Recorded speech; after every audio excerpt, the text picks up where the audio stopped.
मेरे प्रिय छात्रों, आज हम प्रश्नों के क्रम को आगे बढ़ाते हुए हर तरह के अलग अलग प्रश्न, जैसा कि हमने पिछले दिन अभी भाषा और बोलियों से हमने प्रश्न दिया था, लेकिन कुछ अब रचनाओं और उसमें कुछ मिश्रित प्रश्न होंगे जिनको आप लगातार ध्यान से देखते रहेंगे तो मैं उम्मीद करता हूं कि बीएचयू, बीए या बीएड या किसी भी परीक्षा का तैयारी हो, हर में आपको बेहतर काम करने वाला हमारे प्रश्न समूह, प्रश्न संग्रह काम करेंगे। तो आइए हम शुरू करते हैं प्रश्नों का जो क्रम है। तो यह रचनाओं से है। पहला नंबर पर देखिएगा, लिखा है कि पृथ्वीराज रासो किस काल की रचना है। तो ध्यान रखिएगा, इसमें बहुत सारे ऐसे प्रश्न होंगे जो एकदम आप आसानी से बता सकते हैं, लेकिन कुछ ऐसे प्रश्न होंगे जिनको आप देखेंगे बहुत इंपॉर्टेंट है, लेकिन उसका उत्तर आप नहीं बता पाएंगे। तो ध्यान रखेंगे। तो इसमें पहला प्रश्न, पृथ्वीराज रासो किस काल की रचना। तो ये आप जानते होंगे, ये आदिकाल की रचना है। ये कोई भी विशेष तौर पे बता सकता है। और याद रखिएगा, यह हिंदी की प्रथम महाकाव्य भी मानी जाती है, यानी पृथ्वीराज रासो को हिंदी का प्रथम महाकाव्य भी कहा जाता है। ऐसे ध्यान रखेंगे। और हम इससे संबंधित जितने प्रश्न हैं उनसे संबंधित अगर अलग से कुछ प्रश्न होगा तो हम उसका चर्चा आपको करते रहेंगे। आइए दूसरा प्रश्न देखते हैं। लिखा है, आल्हा के रचयिता का नाम है। तो ध्यान रखेंगे, आल्हा जगनिक की रचना है, यानी आल्हा के रचयिता जगनिक हैं। और तीसरा प्रश्न देखते हैं। तो लिखा है, हिंदी की उत्पत्ति किस भाषा से हुई है। तो हिंदी की उत्पत्ति यानी प्राकृत, संस्कृत, सौरसनीय, ब्रंश और मागधी दिया है। तो ध्यान रखेंगे, ऑप्शन इसमें सही है, हिंदी संस्कृत से उत्पन्न हुई है। वैसे देखा जाए तो हिंदी का सौरसैनी भी है, प्राकृत भी है, लेकिन अब वही बात समझना कि जब प्राकृत भी दिया है, सौरसैनी, ब्रंश भी दिया, संस्कृत दिया है, तो आपको यह मान लेना होगा, क्योंकि कंफ्यूज करने के लिए ऐसे ही प्रश्न देते हैं। तो इसमें बी ऑप्शन सही है। फिर चौथा है, लिखा है, राजभाषा आयोग के प्रथम अध्यक्ष, जैसा कि हमने पिछले दिन ऐसा दिया था। फिर आज जानेंगे, बाल गंगाधर खरे। पहला ऑप्शन इसमें सही है, राजभाषा आयोग के प्रथम अध्यक्ष थे। अगला है, पांचवा प्रश्न, लिखा है कि निम्नलिखित बोलियों में कौन सी बोली उत्तर प्रदेश में सामान्यतः नहीं बोली जाती है। तो देखिए, कुछ बोलियों से संबंधित है अभी प्रश्न, और ज़्यादा से ज़्यादा इसमें रचनाओं से संबंधित है। तो ध्यान रखेंगे, इसमें मैथिली बिहार की बोली है जो उत्तर प्रदेश में नहीं बोली जाती है। बाकी अवधी, खड़ी बोली और ब्रज यह उत्तर प्रदेश में बोली जाती है। तो ए ऑप्शन इसमें सही है। फिर कौन हिंदी की उपभाषा नहीं है। तो उपभाषा में हमने बताया 5 उपभाषाएं होती है, याद रखते रहिएगा। एक दो बार सुनते सुनते आपको इतना आदत हो जाएगा कि एकदम जबान पर हो जाएगा। तो कौन हिंदी की उपभाषा नहीं है। तो मराठी हिंदी की उपभाषा नहीं, यानी हिंदी की कुल 5 उपभाषाएं हैं, पश्चिमी हिंदी, पूर्वी हिंदी, राजस्थानी हिंदी, पहाड़ी हिंदी और बिहारी हिंदी। तो उसमें मराठी का नाम नहीं है। तो सी ऑप्शन सही है। अगला है, हिंदी भाषा किस लिपि में लिखी जाती है। तो सबसे आसान है, बी ऑप्शन सही है, देवनागरी लिपि है। इसमें बहुत ज़्यादा दिमाग नहीं लगाना है।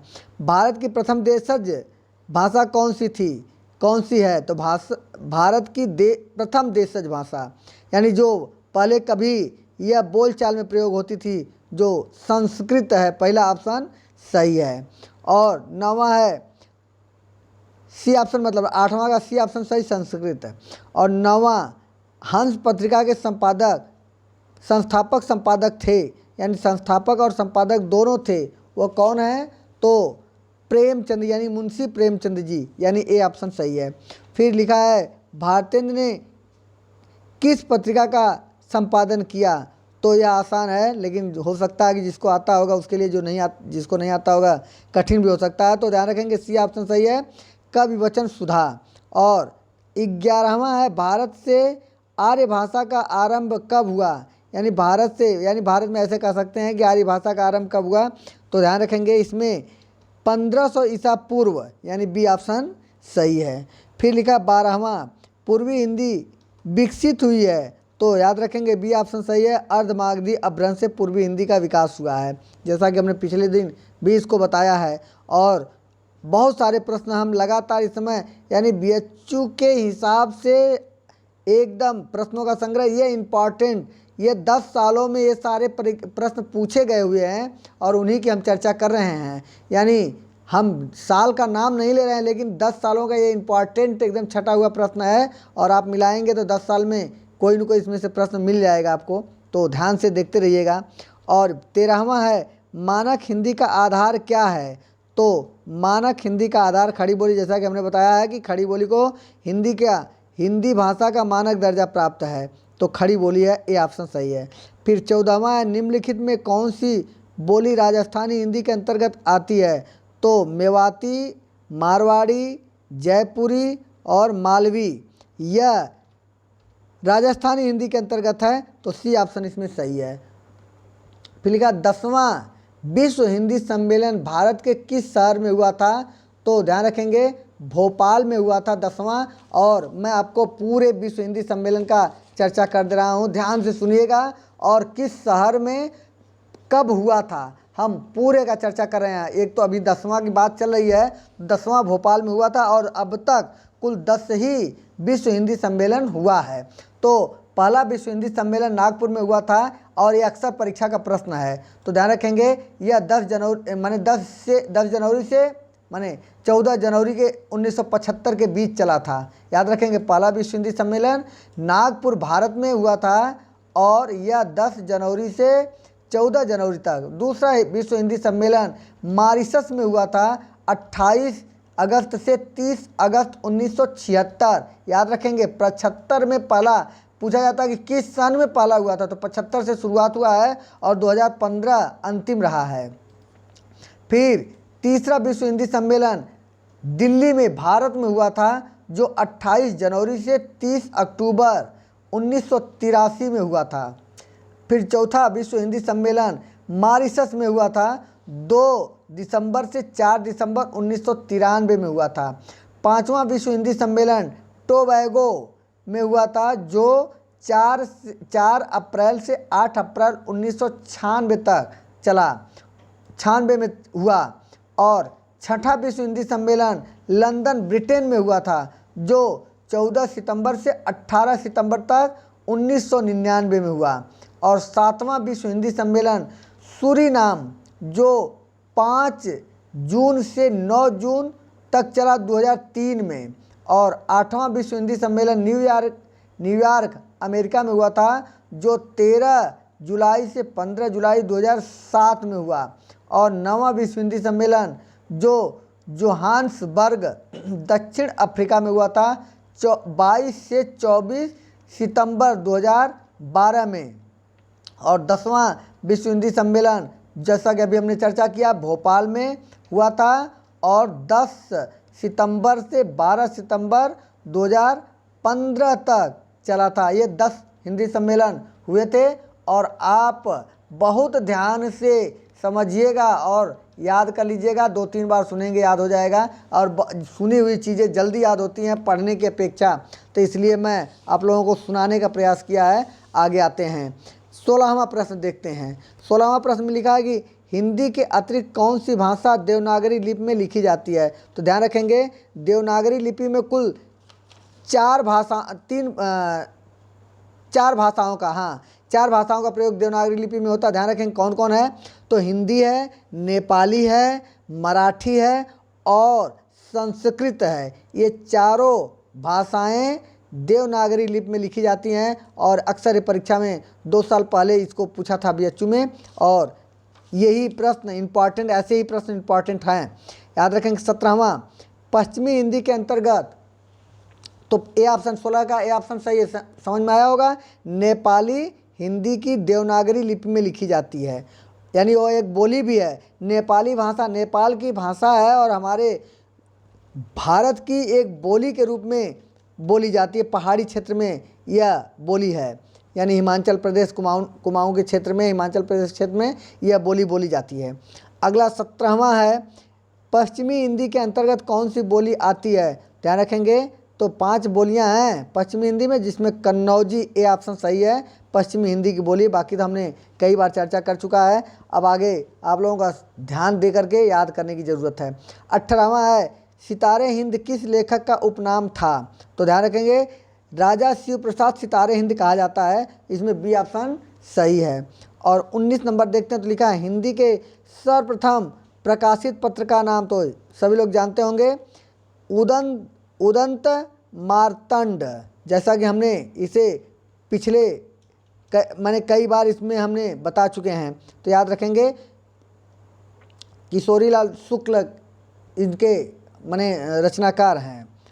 और सरस्वती पत्रिका का संपादन किसने किया था, तो याद रखेंगे महावीर प्रसाद द्विवेदी ने, बी ऑप्शन सही है। हिंदी साहित्य के इतिहास के सर्वप्रथम लेखक का नाम, बहुत इंपॉर्टेंट, वैसे सभी प्रश्न इंपॉर्टेंट है लेकिन यह थोड़ा सा ज़्यादा ऐसे अक्सर प्रश्न कभी कभी पूछ दिया जाता है, तो डी ऑप्शन सही है। गारसा दा तासी, यह यानी गारसा दा तासी, यह हिंदी के सर्वप्रथम हिंदी साहित्य के इतिहास के सर्वप्रथम लेखक हैं। और 22वां देखेंगे, यानी डी ऑप्शन सही है। 21 का 22 देखेंगे, लिखा है हिंदी के प्रथम गद्यकार, तो समझ गए होंगे लल्लू लाल हिंदी के प्रथम गद्यकार हैं। और चारण काव्य की भाषा अवहट्ट है, सी ऑप्शन सही है। और अगला 24, विद्यापति की पदावली का भाषा क्या है, तो समझ गए होंगे मैथिली, पिछले दिन हमने इसको बताया हुआ था। और फिर 25वां देखते हैं, लिखा है संदेश राशक के रचनाकार, तो अब्दुल रहमान, ध्यान रखेंगे अब्दुल रहमान, बी ऑप्शन सही है।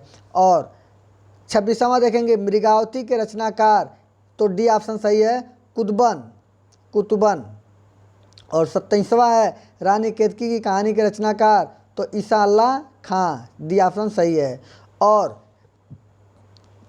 28वां, ये मतलब जल्दी मिलता नहीं, ये सब प्रश्न जल्दी मिलते नहीं हैं, बाकी तो कुछ हैं तो मिल जाते हैं, तो 28 को ध्यान रखेंगे नागरी प्रचारणी सभा की स्थापना का वर्ष, तो ध्यान रखेंगे 1917 ईस्वी, डी ऑप्शन सही। लेकिन इसमें एक प्रश्न हो जाता है कि किसने स्थापना किया था, तो ध्यान रखेंगे श्याम सुंदर दास जी ने इसकी स्थापना की थी और 1917 में इसकी स्थापना हुई थी। और अगला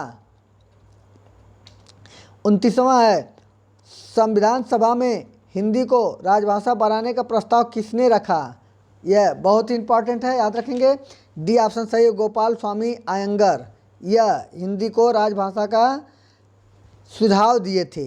अगला 30वां है खड़ी बोली का दूसरा नाम, तो इस पर चर्चा हो चुकी है। खड़ी बोली को पहले कौरवी बोली के नाम से जाना जाता है, डी ऑप्शन सही है, और इसके बाद में इसको खड़ी बोली का नाम दिया गया। और 31 नंबर पर देखेंगे, लिखा अपभ्रंश और पुरानी हिंदी के मध्य का समय कहा जाता है, तो सी ऑप्शन सही है, संक्रांति काल। ये सब जीके का भी प्रश्न है और हिंदी का तो अपने आप में है ही, तो सी ऑप्शन सही है। फिर 32 नंबर पर देखते हैं, लिखा है ब्रजबुली नाम से किस भाषा को जाना जाता है, तो पुरानी बांग्ला, सी ऑप्शन सही है। फिर लिखा 33वां में सिद्धों की कुल संख्या कितनी है, तो 84 सिद्ध थे, ए ऑप्शन सही है। और फिर 34 लिखा है, 34 प्रश्न देखेंगे, लिखा है खुमार रासों के रचयिता, तो दलपति विजय, बी ऑप्शन सही है। फिर 35 नंबर पर लिखा है नाथ पंथ के प्रवर्तक माने जाते हैं, तो नाथ पंथ के प्रवर्तक गोरखनाथ जी हैं, सी ऑप्शन सही है। और फिर नाथों की कुल संख्या कितनी थी, यानी नाथों की कुल संख्या पूछ रहा है, तो ध्यान रखेंगे 9 संख्या थी, जो सी ऑप्शन सही है। फिर 37 नंबर पर है आर्य समाज के संस्थापक थे, तो ध्यान रखेंगे इसमें स्वामी दयानंद सरस्वती जी आर्य समाज के संस्थापक थे, सी ऑप्शन सही है। और फिर 38 नंबर पर देखेंगे, तो लिखा अर्थछाप की स्थापना किस वर्ष में की गई, यानी किस वर्ष की गई, तो 1565 ईस्वी में किया गया, जो वल्लभाचार्य और विट्ठलनाथ द्वारा यह स्थापना हुआ था। जो यह 4 कवियों को जोड़ करके 4 विट्ठलनाथ के शिष्य थे और 4 वल्लभाचार्य के शिष्य थे, जो दोनों लोगों को जोड़ करके 8 कवि हुए और उसी 8 कवियों को अर्थछाप का नाम दिया गया और वही 1565 में उनकी स्थापना हुई थी। तो इसलिए यह कुल 38 प्रश्नों का संग्रह, लेकिन अभी आगे अगले दिन यह प्रश्नों का संग्रह बंद नहीं होने वाला है। आप लोग लगातार मेरे साथ बने रहिए, आपके पास बहुत सारे प्रश्नों का संग्रह हो जाएगा और जब चाहेंगे तब देखते रहेंगे और ध्यान देते रहेंगे, तो इसी में से कोई न कोई एक ऐसे प्रश्न जो फंस जाते हैं, जो आपके लिए हर टॉपिक महत्वपूर्ण है और किसी टॉपिक को कमज़ोर ना समझिए। तो इसलिए आप लोग ध्यान से समझिए और ध्यान से पढ़िएगा, और बाकी अगले दिन फिर मिलते हैं, तब तक के लिए धन्यवाद।